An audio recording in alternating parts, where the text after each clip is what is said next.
Good morning, everyone. So we continue with the topic of gravitation. Yesterday, I think we have gone through few questions which are related to variation of gravity on Earth's surface due to distance, due to certain small height, small depth, and all. Now let's look at there's a effect of rotation over Earth also about its axis. Due to rotation also, the value of gravitational acceleration changes. Let's understand why it changes and how do we calculate. See, Earth is rotating a certain angular velocity, and if we have to calculate angular velocity, actually angular velocity is 2 radian in 24 hours. This is by 24 radians per hour. That's angular velocity, and because of this angular velocity, if you have any object which is kept on the Earth's surface, all objects are undergoing rotation, and they are rotating about axis of rotation of Earth. So if we take any point on the equator, any point on the equator is rotating in a radius equal to radius of Earth, and this is the angular velocity. All objects on the equator will experience a centrifugal force. The effect of the centrifugal force is what? The gravity is what when we say acceleration due to gravity, that is force experienced by a unit mass. So when we have all forces, we measure from which frame of reference. We are not measuring from inertial frame of reference. We measure the weight also from frame of reference, which itself is under rotation. We are measuring weight from non-inertial frame of reference. Yes, we need to take effect of pseudo force as well. And here pseudo force will be equal to this mg will act like this, and mr omega square act in a mr omega square will act in the opposite direction, centrifugal force. And this force, because of which effective force acting toward the center of Earth gets reduced. And effect of this force, see, if I take unit mass, if I take mass is equal to 1, that becomes my gravitational acceleration. What would be my effective gravitational acceleration on the equator? It will be g minus r omega square. R is the radius of the Earth, omega is angular velocity. And we calculate this term is roughly about 1 by 300 times of gravity. So because of this centrifugal force here, centrifugal force, or other way of saying, is roughly 0.3% of gravitational force. This is very small value. That's why the effect is not so much. So similar way, let's understand this what happens, the effect of rotation of Earth about its axis. So this question is a hypothetical question. What should be the angular velocity of Earth, which within it has to rotate, so that acceleration due to gravity on 60-degree latitude becomes 0. So the question is all such question. So let's say what would happen in that case. Again, acceleration due to gravity is equal to force experienced by unit mass in radial direction. So we calculate which direction, we calculate g, acceleration due to gravity, we calculate in the radial direction. That's what we do. Okay. Due to rotation of Earth, even centrifugal force will act. So not only gravitational force of attraction, one more force starts acting, and this is the axis of rotation. This is this axis of rotation of Earth. And which, how much will be the force, centrifugal force? Centrifugal force is, since talking angular velocity, mass into r into omega square. And in that case, the force on the unit mass will be r omega square. Which direction will the force act? Force will act perpendicular to axis of rotation. So if it is rotating, just you can imagine this a path or the particle on a latitude of theta degree will have. It will move like this. And just you can imagine here. See, all parts of the Earth which are at the same latitude, they pass to the same point. Every 24 hours, they keep passing to the same point. So it will have this kind of circular motion, and radius of this circular path, it will lie in a plane perpendicular to axis of rotation, and radius will be equal to r cos theta. That's the radius. And which direction the force will act? Force will act in this direction, centrifugal. So if you have to calculate acceleration due to gravity, and that is taken as a force on the unit mass towards the center of Earth, I need to take its component in the radial direction. So since this is in the radial direction, the force experienced unit mass in which direction? Radial direction. This force is not acting in the radial direction. This is acting at an angle theta with the radial direction. Hence, I need to take its component. So its component becomes equal to r. Its force on the unit mass is r cos theta omega square. When I take its radial component, one more cos theta term will come, and that it becomes r cos square theta omega square. And this tends to reduce effective G. If this has to become 0, so this is the equation now. Effective G becomes G minus R cos square theta omega square. Here it has become 0. This equation we can calculate omega. And sometimes the question say what has to be the angular velocity so that V becomes half. In that case, we'll equate to G by 2 and whatever values are given. But effective reduction at a point which is having a latitude angle of theta to angular velocity of omega, effective reduction is r cos square theta omega square. Understand why cos square theta has come. One, cos theta has come because the radius is in terms of cos theta, and second is the radial component of centrifugal force. When we come to gravitational potential energy and potential, conceptually is very same to what we have done in case of electrostatics. What is gravitational potential energy of a system of mass? So again, we'll stress on the understanding difference between potential energy and potential. Potential energy is for a given system of masses. It is when and it depends on a relative arrangement of mass, how the masses are placed. And this is conceptually, it is equal to amount of work done in bringing the masses to a particular arrangement from a state of zero potential energy. And what we take as zero potential energy? Infinite separation. And so what is potential energy? Simplest arrangement of two masses is two-point mass system. If you have two-point mass system M1 and M2, and if they are separated by distance r, then potential energy, this becomes my formula. The formula is minus G M1 M2 by r, and this is nothing but equal to work done by external force in bringing this point M1 and M2 together from infinite separation. And if I have, this is for two-point system, two-point masses system. If there are multiple point-like masses, we have to take the potential energy of each pair separately. So if there are three are there, they'll form three pairs. If there are four of them are there, they'll form four C2 terms will come. Each pair taken, so we can calculate what is the potential energy of the system. That's fairly straightforward. And then we talk of gravitational potential. What is gravitational potential? Any particular mass, if we place in space, it creates field at all points. It also creates potential. So if I had take point P here, which is situated at a distance r, it will have certain potential. And so, so potential is defined at a point, and that point itself should not have a point mass. So potential is not defined at a point where a mass is placed. Point mass is placed here, potential and field are defined at all other points, except for the point where point mass is placed. So wherever we calculate potential, it should not have point mass. And again, what is potential at point P? Potential is equal to work done by external force in bringing a unit mass from infinity to point P here. And that comes equal to minus Gm by R. That's the potential at a point at a distance R from mass M. And it's always negative. Okay, and so when it is useful, when you have a system of masses. Suppose we have three masses put together, you have M1, M2, M3, and they are arranged in form of a triangle. And if their relative position is not changing, they are fixed. For some manner, we can fix this mass at a place. If some other M mass moves around one place to other. So these three masses will create potential at all points in the space. And if at a particular point its potential is V, if we place a mass M there, the potential energy of that mass due to fixed mass system will be equal to M into V. These are the 2-3 points we need to understand here, and exactly the same thing we do in case of electrostatics. So gravitational potential energy, so three of them put together, they have a potential energy. But if three are fixed, if this particle moves around at different points will have different potential energy, and this potential energy of this mass's potential energy of interaction between three is not changing. This mass moves to different points, we can calculate what the potentials are, and if it is placed at point A, we calculate potential at A due to fixed mass system, and we multiply potential at A with mass M. That becomes potential energy of mass M due to a fixed mass system. This mass is something has to remain fixed. Then only you can calculate in this fashion. And due to Earth's gravitation, in case of Earth, this is how the field varies.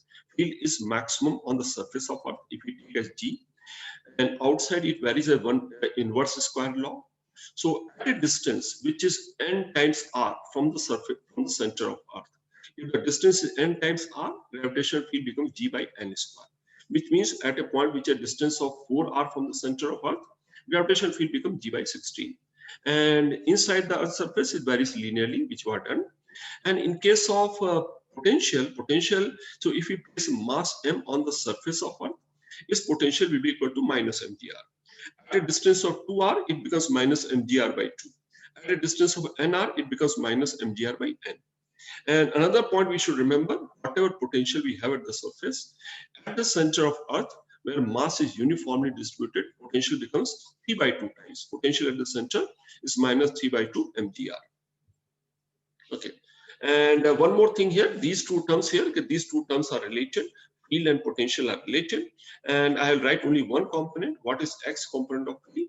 X component of field is potential gradient in x direction, negative of that. Okay, so Ex is equal to minus dou v by dou x. That's another thing we can keep. Rest all this is application. Let's go through some numericals which are based on this application. So three particles, each of mass m, are placed on a corner of an equilateral triangle of side D. All three, these three masses are placed, and side of the triangle is D. Okay. But find the work done in slowly increasing the spacing of three particles from D to 2D. So this is how it was placed.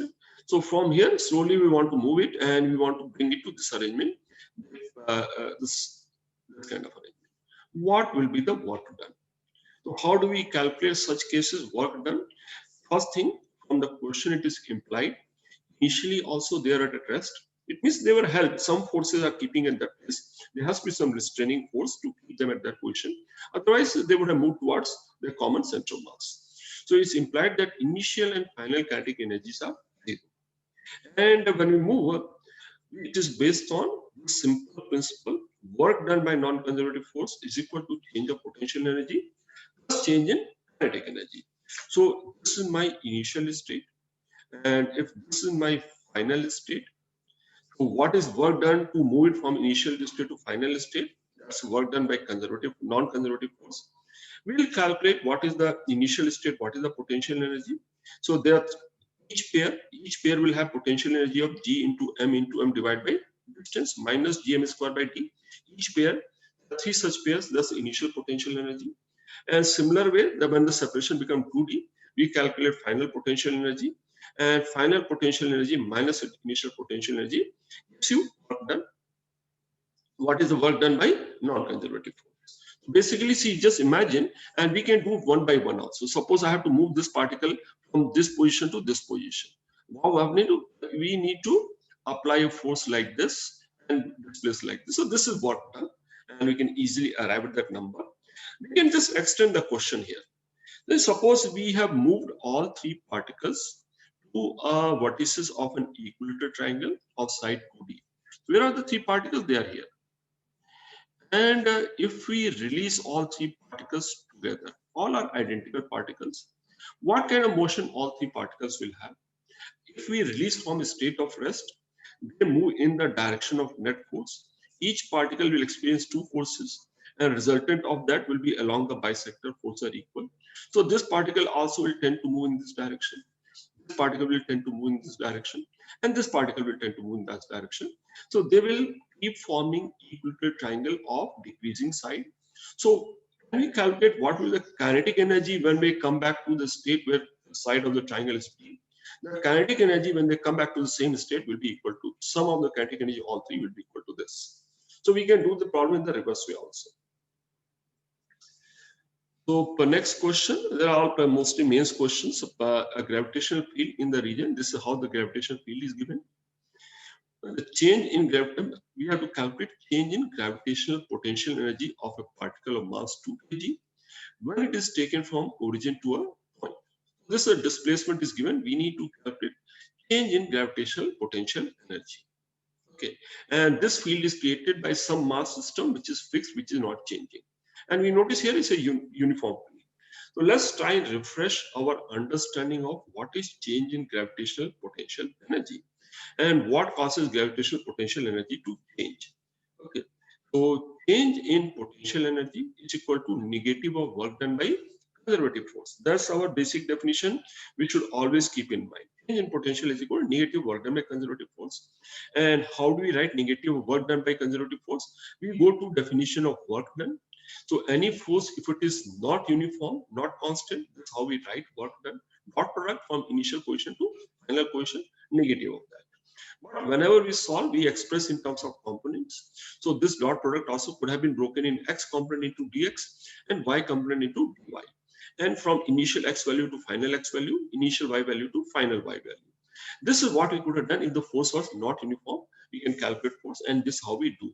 But in this particular case, life is much easier. Here the force is, this is uniform. Field is uniform and force also is constant. And what is the force equal to? Force is equal to mg. This is the force, m into g. And if force is constant, we can directly take dot delta r, and delta r also is easy, and we can easily calculate. So this is minus g bar dot delta r bar. We can easily calculate.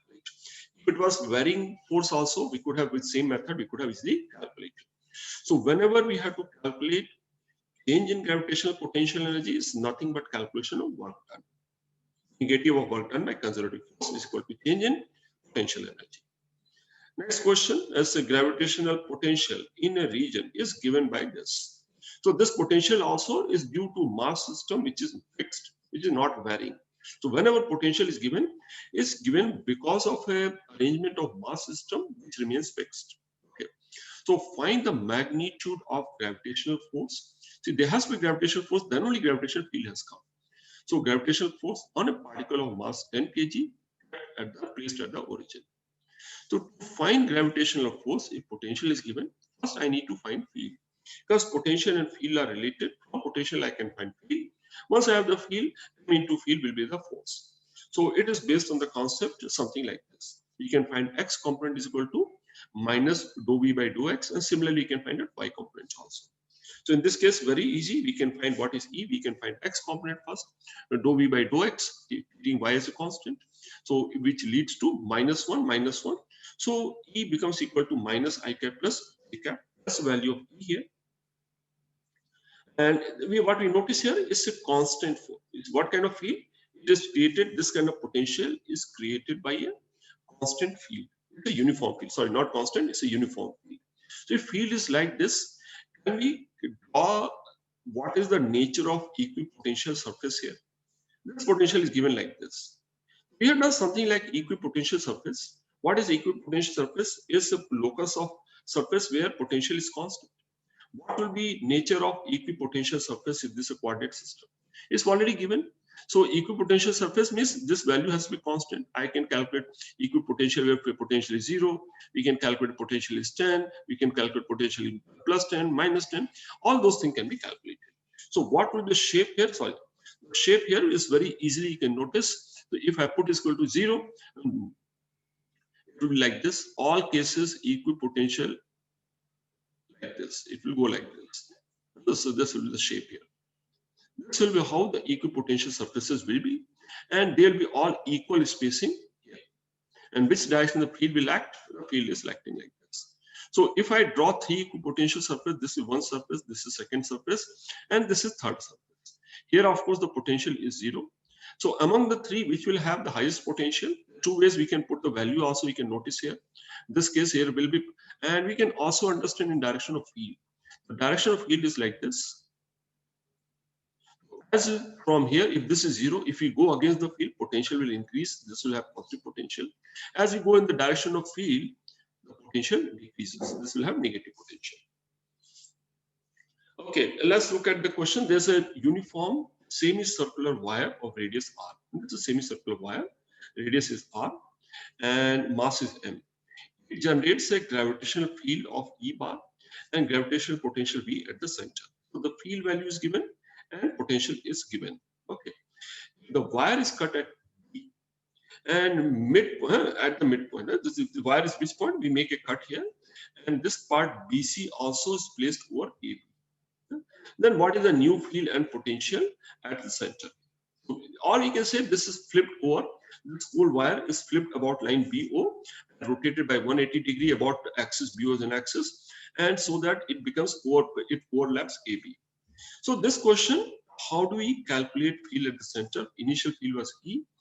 What times of E would be the new magnitude of field at O? We can do through integration, but let me, this reason I have taken the question, we can do also in a logical way. See that whether you can follow the logic here.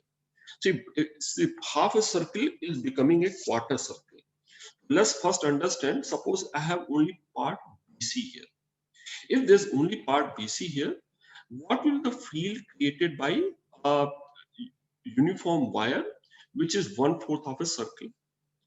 And because of symmetry, we can figure out as a field at part BC, it will have equal and xy component, and the resultant field will be along the axis of symmetry. So if this component is E naught, this component also be E naught, and resultant field will be along the bisector, and magnitude of the resultant will be √2 E naught. That's what I understand in case of a quarter of a circle.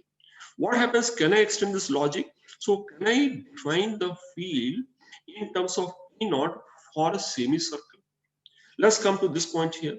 So if this is creating field √2 E naught here, both the segments are present. BC will create a field E naught like this, E naught and E naught. And AC also will create AB also create a field E naught, E naught. If both are same. So what I find here, these two will cancel out, and resultant field will be equal to 2 E naught. So there's a relationship between field strength here and field strength here. So I hope this you followed here. If this is a field created here, the field created here will be E naught. Okay. So let me set, how do I use this logic here? Let's see that part here. So their XY component, these are E naught, E naught. So what will happen? Field at ABC will be equal to become 2 E naught. So field, if we have full of this, it will be 2 E naught. And this one is equal to √2 E naught. So what does it mean from here? It means if field created is 2 E naught here, if I cut into, if I remove half a part, field strength will become like this, it will become √2. It becomes 1 by √2 times. What I'm noticing, if I remove half of the ring here, field strength becomes 1 by √2 times of initial value. So field due to BC will be equal to, so if this field is called as E here, if I extend similar relationship, if this field is E here, the field strength here becomes E by √2. This will be, that's the root by √2 times. But now similar way, if this is A, this is E by √2. But if I double the mass here, what will happen? If I have BC, if I take one more semicircular wire, if the mass is doubled here, this is something when this was lambda and this also is lambda. But if I place one more piece here, mass becomes double, the field also will become not E by √2, it will become multiplied by 2 times also. So resultant field when BC is doubled, field strength become √2 times E. That's the answer here. And you can also do through integration. This is something I have done with simple logic. And it helps you understand how do we apply symmetry here. So field strength will become equal to √2E. How about potential? So potential remains unchanged because potential is equal to whatever mass it has. Since the distance of the mass from point O has not been changed, potential also will not change here. Potential, see, if this entire mass from O is at a distance r, so this entire mass, if I replace with 1 point mass placed anywhere on the perimeter of the circle here, the potential at O remains same. The potential here will remain same. V naught by V, V1 by V will be equal to 1, and E naught by E will be equal to √2. So, some case of like this, two hypothetical, these are all questions which have come in the past, and we can have some similar variations. Let's understand them well. Hypothetical planets M1 and M2 are at rest when they are infinite distance apart. Because of gravitational force, they move towards each other along the line joining the center. What is the speed of separation? What is their speed when the separation becomes d? So what we have to find when the separation is d, infinite, started from infinite separation. This is velocity v1 and this is velocity v2. So we need to find v1 and v2 in terms of m1, m2, and d. So this was what the question was, and let's quickly understand and do that and how do we solve that question here. So again, we can solve multiple ways. I'm just reason I've taken it. Let me solve in a particular way. And use something what we had done in last week also. So applying conservation of mechanical energy, initial mechanical energy is 0. If there's no kinetic energy, infinite separation, potential energy also 0. So when it comes to this state, the kinetic energy is K and potential energy is G m1 m2 by D. That's the potential energy at this particular state, and that is equal to initial energy, which is 0. It gives you kinetic energy of two particles put together is this number. That's the sum of kinetic energy. But who will have what share of kinetic energy? We have done this earlier also. In this case also, any object when they are moving under mutual internal forces, no external forces acting, we take them as a system, they share kinetic energy in inverse proportion of mass. So if this is total kinetic energy, K1 will be equal to K1 is equal to 1 by 2 m1 v1 square will be m2 times divided by m1 plus m2 into k. That will be the value of K1, and if I substitute easily, I can find value of V1 from here. This is something reason I have done in this particular way. We have done something similar in conservation of, in case of center of mass and conservation of linear momentum. Next question: if there's a uniform sphere of mass m, this whole mass was capital M here, and of radius r, which is given here, and from here a cavity is created. The r by 2 cavity is created over the center, and this has been removed from here. What we need to do here, and when we create a cavity here, two things we need to find. What is the field at point O dash? What is the field at the center of cavity? And if we recall, whenever we have a uniform mass, if the mass is varying at a distance, this will not hold good. This holds good only when the density is uniform, a mass is uniformly distributed over a sphere.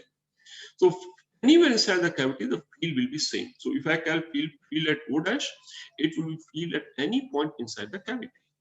Let's calculate them. So field at O dash, how do we calculate field at O dash? Principle of superposition. I'll calculate field at O dash due to full sphere minus the field due to cavity. So when we take full sphere, we know what is the field. See, on the surface of full sphere, the field would have been G into M by R square. But this is at a half a distance. Field at a half a distance, because anywhere inside the full sphere, field will vary in the linear fashion. This distance is r by 2, or this distance is O dash. In general term, I could have written that O dash field will be equal to GS into O dash r divided by capital R. That would have been my field. And here in this case, very easy. It comes GM square by 1 by 2. Okay. And so this is something, sorry, I missed minus I cap also. It should come negative. Which direction the field will be? Field will be in this direction. Due to solid sphere. How about field due to cavity? Field at the center. It is at the center. The cavity will not create any field at O dash. So the field created by full sphere itself becomes the field resultant field at the center. Say, and this field will be same at all points inside the cavity, including the direction. So what will the field at this point? At this point also the field will be like this. Everywhere inside the cavity, same as the field at the center, and we can easily obtain number. Okay, so this. Sir, is there any way to understand why the field will be equal? Because last time we did it using vectors. Yeah, same, exactly same thing. Okay, like there's no like a shorter way using potential or anything like that, sir? No, nothing in potential. See, potential comes from field, so that comes later, and that is also not a long way. Very quickly you can arrive at. You can do in a minute's time. And what is potential at O? Potential at O is a scalar quantity. So again, I'll calculate potential due to full sphere, and then I'll calculate full potential due to cavity, and then take the difference with sign. Due to full sphere, we should remember potential due to full sphere is 3 by 2 times the potential at the surface. So this potential at the surface multiplied by 3 by 2. Due to cavity mass, it will be equal to Gm by R. G mass of cavity becomes M by 8, radius is R by 2, and this point is on the surface. That is potential due to cavity. From this, I'll subtract this with sign, and when I subtract with the sign, this is the number we get. In that potential also, easy we can calculate. Next question is something like this. In a free space, there is a uniform spherical planet of mass M. So whenever it's uniform, we know which properties we can make use of. So it is a uniform planet of mass M, and this has a radius R. And it has done a smooth, narrow tunnel along its diameter. Okay, so they're very advanced people. They have done dug a tunnel. We dig a lot small tunnels through the mountain, and we feel happy. So this planet, people, just imagine how smart these people are. They've done a tunnel running right through the center, right all through the planet. Is whole smooth tunnel running along the diameter. Okay, and then a small meteorite of mass capital M. This is a meteorite here, mass is capital M, and this is a new type thing you find. Capital M is much smaller than small m. Okay, and some of you may find this counterintuitive, but it is in this case. So this mass is much smaller than mass of the planet here, which makes sense. Approaches the planet from a large distance with negligible velocity directed along the tunnel. So its velocity is directly aiming at tunnel and started from long distance. What will be the maximum kinetic energy of the meteorite as it moves through the tunnel? So we need to find maximum kinetic energy. Let's pay attention one by one. What is the logical sequence we can approach this question? This question involves two key points. One, it is moving under gravitational force of attraction, which is conservative. Hence, we can apply conservation of mechanical energy. Second point, what you can apply here, the kinetic energy. So basically, the two energies involved. So kinetic energy will be maximum when P is minimum. And where's the potential energy minimum? Potential energy minimum negative value. Potential energy is minimum at the center of the sphere, center of the planet. Now, only question comes here. In this question, they have also mentioned the capital M is much, much smaller than M. What is the relevance of this? Why this is given here? And how does it affect my solution?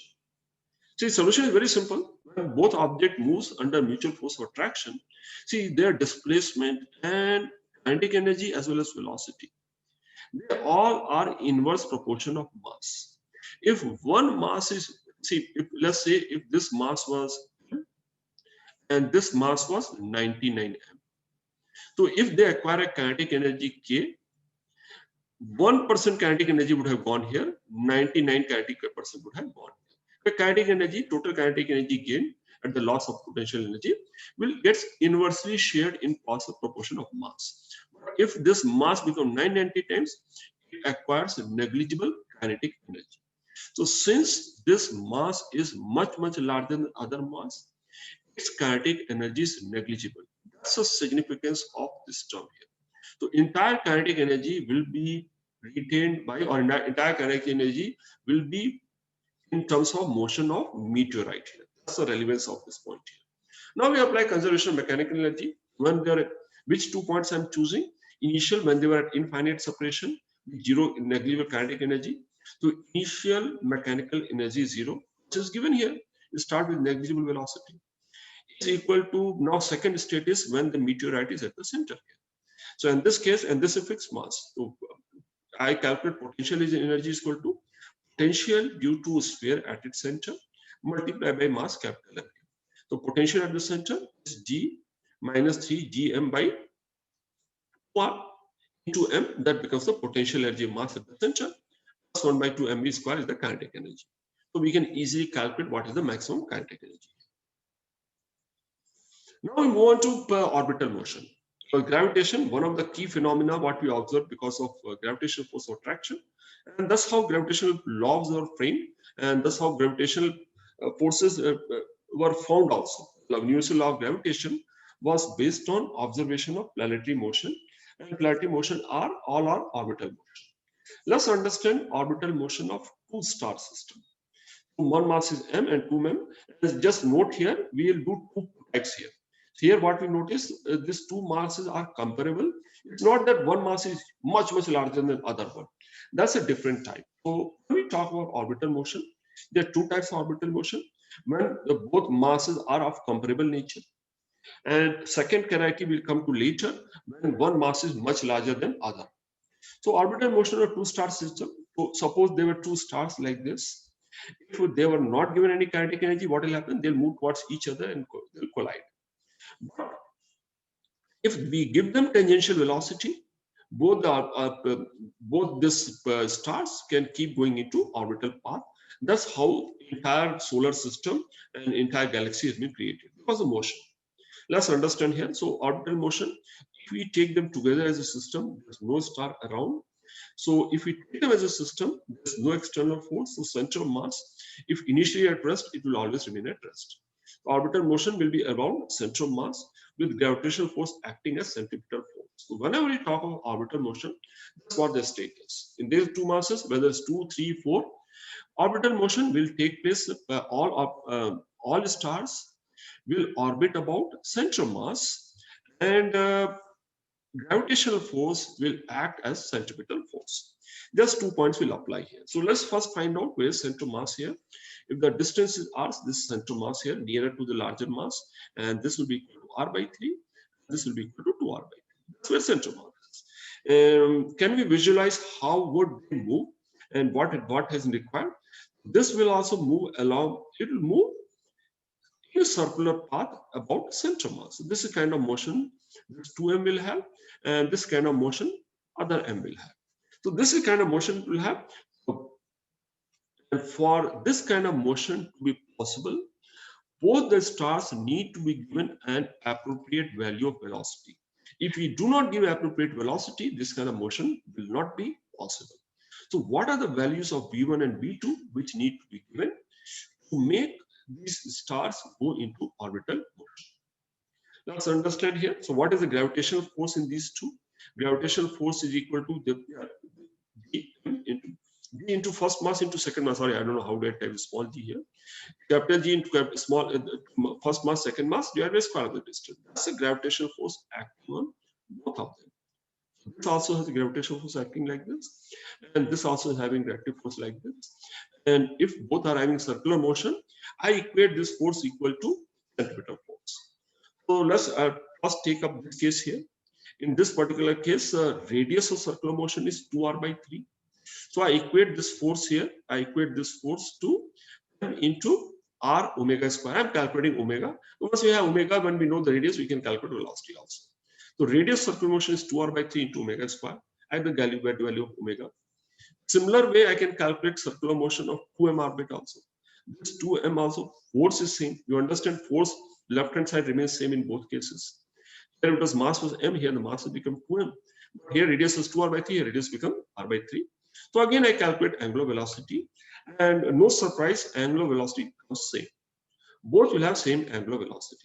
What does it mean if we give velocity like this? A little time later, if I find this mass is here, so other mass is here, and still if I apply the line joining two will pass to the center.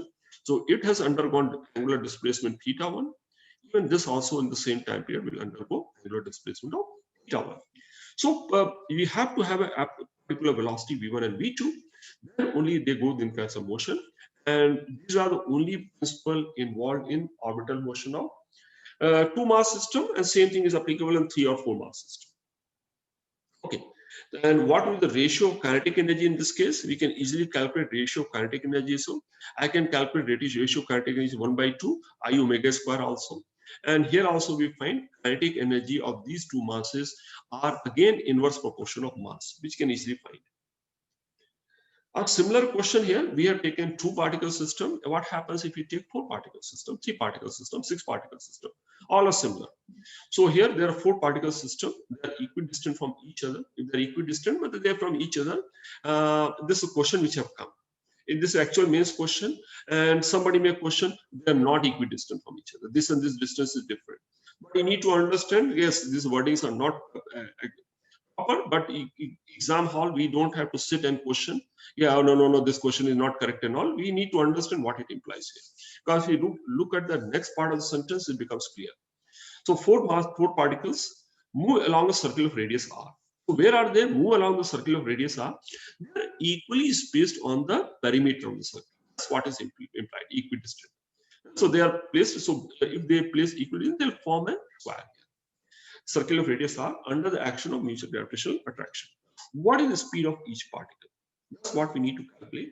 And since they are going 2 things again here, they are going circular motion property, and resultant gravitational force acting as centripetal force. That's what it is. Orbital motion about center mass with gravitational force acting as centripetal force. So equate resultant gravitational force to centripetal force.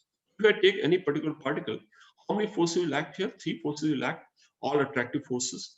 The force on this will be, if this force is F, magnitude of this force also will be F. So if I take resultant of these two will become equal to root 2F. And plus force due to this F dash. These are the forces acting, and this will act along the towards the central mass here. So what I need to find? I need to find F value, magnitude of force here, multiply √2 plus add F1. So let's quickly do that.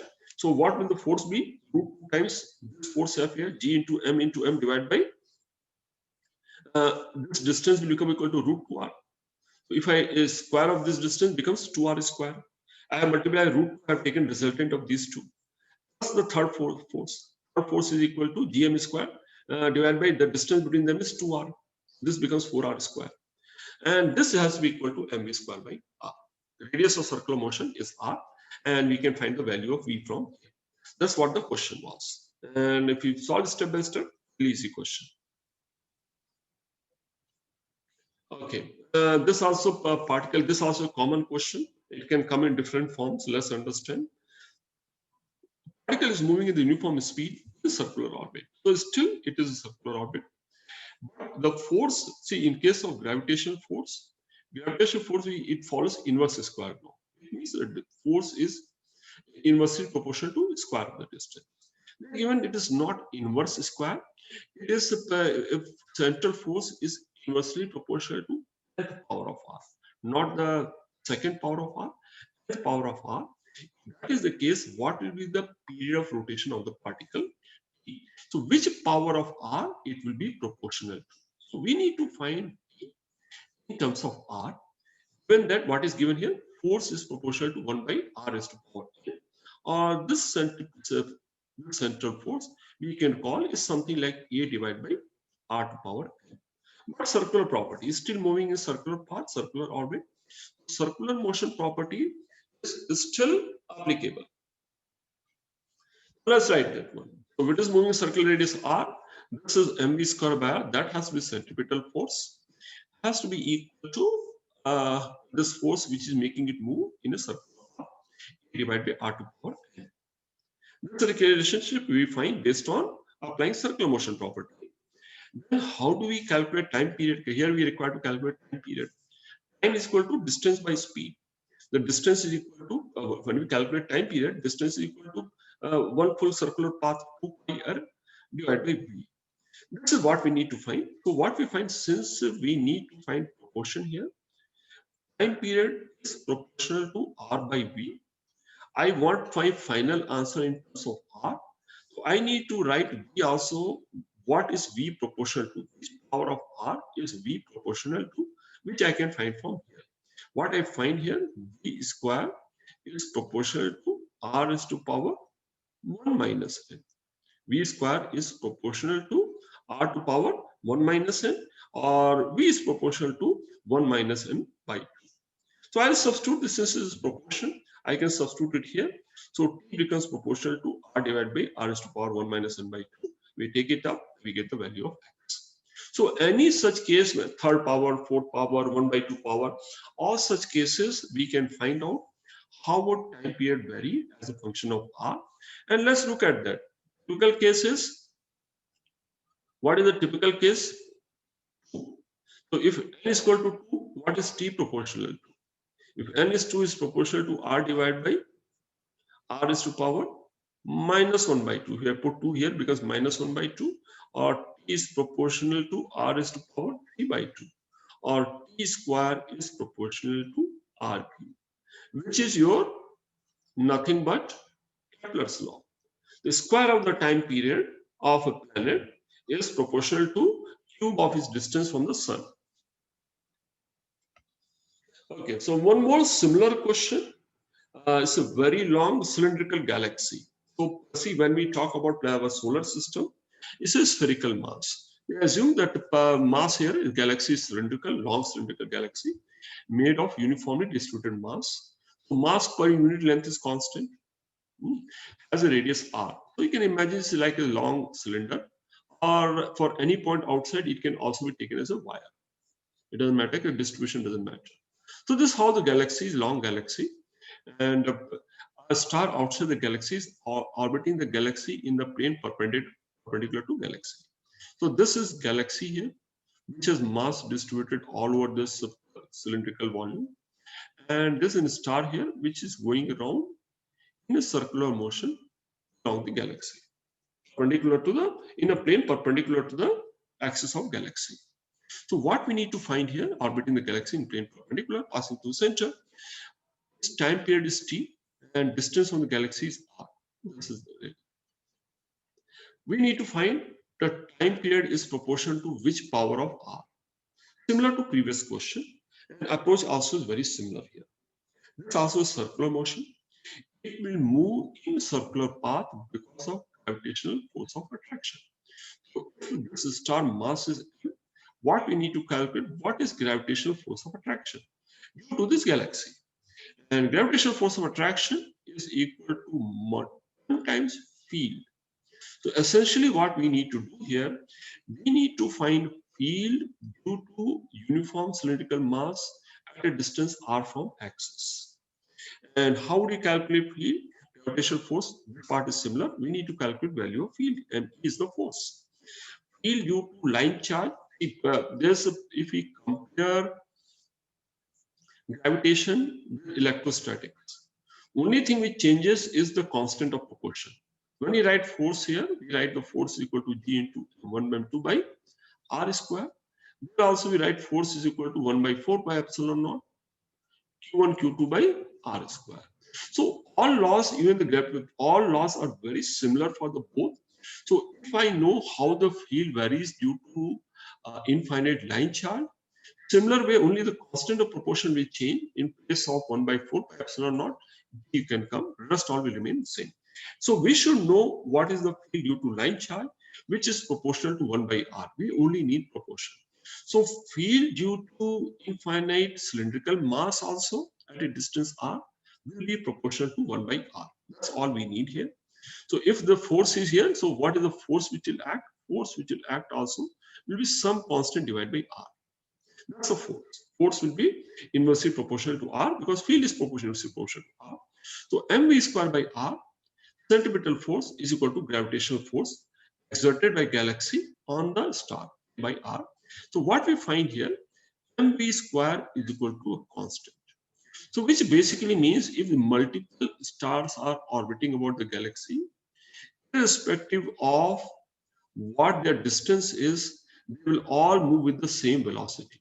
Velocity will be same. If mass is the same, the kinetic energy is same, velocity will be same. If velocity is same, now we come to the time period part. So velocity, kinetic energy is independent of r. So time period, distance by speed will be proportional to r by v, but v is independent of r. V is not a function of r. Thus time period will be directly proportional to r. That was the answer here. Right.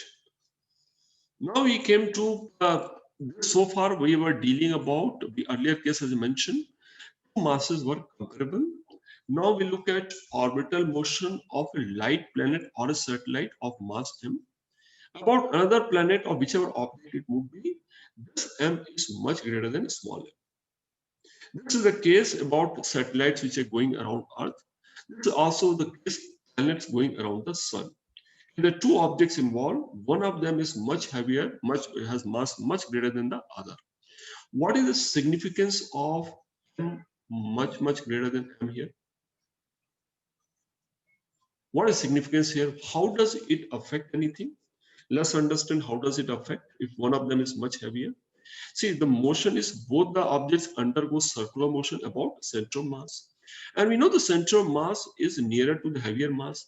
As this mass keeps increasing, center mass keeps shifting more and towards it. If one mass is infinitely heavier compared to other mass, center of mass will almost lie. We can assume the center of mass is coincident with the heavier mass itself. That's the only thing we can do here. Whenever this is much heavier, the center of mass lies with capital M itself. So this appears to be at rest. We can assume this to be rest, or it will move in a circle of very small radius. So we can ignore that one. It will appear as if this is at rest in this frame of mind, and smaller particle is going in a circular path about this. So radius of circular motion of small m will be equal to distance between the two. Earlier, this r used to be sum of radius of this plus this. This will have negligible radius. Thus, radius of circular motion of small m is equal to distance between two objects. That's a key difference here. In case of one is much heavier, so it will have this kind of motion, and this will have very small rotation like this. So in this life in the planet, rest all is very simple here. Rest all continues same. So if again, if there's a object here, suppose just imagine, I don't know how this universe was created, but what we say here, if there was a sun here and somehow all planets were there, this was Earth here. So if unless some appropriate velocity was given to Earth, and this orbital motion would not have been possible. So what is the velocity which need to be given in the tangential direction so that it goes into perfect circular path? Later on, we see what happens. This velocity is not exactly same. If it is little more or little less, if it is little more or little less, it doesn't become circular. It remains almost a circle, which is ellipse. So what is elliptical path? Elliptical path is velocity is not exactly matching with what are we going to calculate now. So we need a perfect velocity VO to make it go into circular path. Calculation is very simple. Calculation is gravitational force of attraction acts as a centripetal force, and in this case these two R values are same, unlike previous case. The centripetal force, and we find V square has to be Gm by R. V into mass of the central mass here and divided by the distance between the two, that has to be the square of velocity. If this exact velocity is given, then only it will be moving in a circular path. It will keep on moving in a circular path if there's no loss of energy, if there's no friction. In the space, there's no atmosphere, no air molecules, and that's why the planets keep going around in a without losing its energy. Now, again, if this is a V square, if I have to calculate time period, let me calculate the square of the time period. So law also related to square of the time period. The square of time period will again the distance by velocity. It will be 2 pi r by v whole square. So 4 pi square r square divided by v square, and v square value is substitute from here. So this will be the square of time period, 4 pi square r cube divided by gm. So time period also depends on what is the mass about which it is going into orbital motion, or this also again Kepler's law, T square is proportional to R cube. So further the object is more is the time period for orbital motion, right? And let's in this case also let's look at how are the terms related here. This is velocity. Let's try and understand from energy angle. What is the potential energy of this mass? We are not calculating potential energy of this mass due. Okay, so potential energy of this mass is equal to G minus G m by R here. This becomes the potential energy. Now we compare potential energy with kinetic energy. Kinetic energy 1 by 2 mv square. We substitute this value of v square from here, and this is the kinetic energy. When I compare these two terms here, I find the clear linkage between the two. So what has to be the kinetic energy at that particular distance from the central mass here? The kinetic energy has to be half the potential energy, but potential energy is negative, as it is minus PE by 2. That's the relationship between energy. And if I look at total energy will be equal to PE by KE. Total energy will be equal to PE plus KE, but KE is equal to minus PE by 2. Hence, total energy becomes equal to half the potential energy in case of orbital motion. And these relationships are also important, and we need to keep this relationship in mind. So kinetic energy is equal to half the potential energy with positive sign, and total energy becomes half the potential energy, and the total energy still remains negative. Of course, still this term is negative, so though we written P by 2, but total energy is still negative, and that's why I call it needs a kind of binding energy. Extra energy need to be given for it to reach a point of zero potential energy. So orbital motion in satellite is something like this. If I draw basically how would potential, let's look at start with potential energy. This potential energy, if I take at a distance r, if it has certain value, when the distance becomes double, it will drop to half. The distance becomes double, it drop to 1/3. Potential energy varies as 1 by r, and it is negative. So let's understand from here, and this is the distance. Distance is in this direction. So what is happening if you see from here? If I look from here, what is happening? The curve is rising. So as the distance keeps increasing from the center, as the r keeps increasing, though it is negative, potential energy keeps increasing. Understand here the curve is what? Slope is positive, potential energy is increasing. Let's look at the kinetic energy. So kinetic energy will be exactly mirror image, but it is half. So whatever, how do I kinetic energy here? Whatever ordinate I have here, it is on the other side, half the ordinate becomes my kinetic energy. So kinetic energy curve at the half the distance, if I draw, that becomes my kinetic energy. If I add this to this, get the maroon color line becomes my total energy. So what we understand from here, see, there are 2 points at a distance r1 and r2. So R1 is a satellite orbiting a radius R1. R2 is another satellite in radius R2. Which one is having higher orbital radius? R2 is having higher orbital radius. Is farther away from the whichever planet we are talking about. So what happens as we move away, as we move in harder? See, when compared to R1 to R2, what I notice, which one has higher kinetic energy? The one which is nearer to Earth will have, the satellite which is nearer to Earth will have higher kinetic energy. It will move faster. The one which is in higher orbit will move slower. But still total energy is higher. Why it is so? From here to here, as it goes into higher orbit, kinetic energy is decreased. But as it goes into higher orbit, whatever had been the decrease in kinetic energy, increase in potential energy is twice as much. That's why total energy increases, and that's why it takes more energy to put a satellite into a higher orbital radius. So this figure also just say that all are understood. These relationships are well understood. So this is part of orbital motion relationship. How do we arrive at? We have taken 2-point particle system, 4-particle system, masses are comparable, and understand the difference between masses are comparable, and one case one mass is much heavier than the other. So many questions are related to orbital motion of satellite and planets. Satellite and planets are governed by these relationships here. Okay. Let's look at one question before this. So what is the energy required to take a satellite to height h above Earth's surface? So what you have done, so you have taken energy to above Earth's surface, radius Earth is given, and if that energy is E1, then what is the kinetic energy required for satellite to be in a circular orbit at this height? E2. So we need to calculate this two value. E1 is, let's understand what is E1 here. E1 is energy required to take the satellite from Earth's surface, height of h above Earth's surface. And what is E2? At this height h above Earth's surface, if we put into orbital motion, is kinetic energy is E2.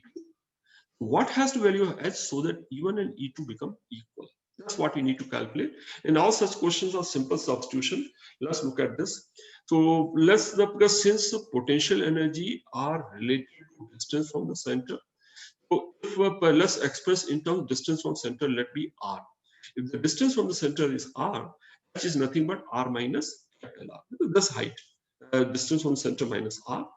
So energy required to move from surface to R. That's what we are doing here. So if you visualize what we are doing here, it's something like this. So this is like Earth surface.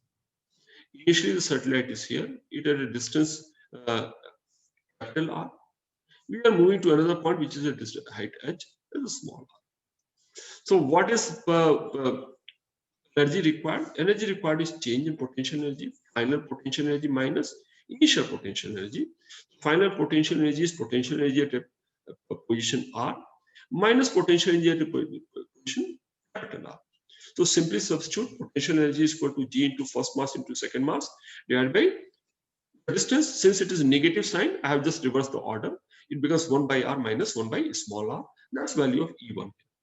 Similarly, what is kinetic energy required? Kinetic required E2. What is E2 equal to? Since it is made to rotate in an orbit of radius r, kinetic energy is minus PER by 2. That's what you have done in previous case. And what is PER? PER is GMM by R into 2 with positive sign. This is E2, this is E1. So what we need to do, we need to equate E1 and E2. Find value of R. Once we have R, we can find the value of H. So equate those two terms here. We get those two terms. And from here, we can find H value comes equal to R by 2. What's the doubt? Then how do we know in which case we have to take the difference of total energy and in which case the difference of potential energy? It's very clearly given. Energy required. Is it put? See, when we have to take it, see total. Is it into orbit? Is it mentioned here? It is taken satellite taken height h. If wording was it was satellite taken height h and it was satellite was height h and set into orbit. So only whenever we see the wording of question clearly indicate object is orbiting, then we take the orbital energy, total energy. If wordings are clear, it is not in the orbit, it is only a particular height, we just take the potential energy. I think from here, and all the questions which have come in the past, not even a single question, I think there was any ambiguity about these two. Most of the time, it will be pretty clear whether it is going into orbital motion or not. And this, I think, this also, in my opinion, is fairly clear. It's taken to height. So clearly, it is not indicating that it is set into orbital motion at height. Okay, so I'll stop here. I think time is up, so I'll stop here and we'll continue from here in the next session.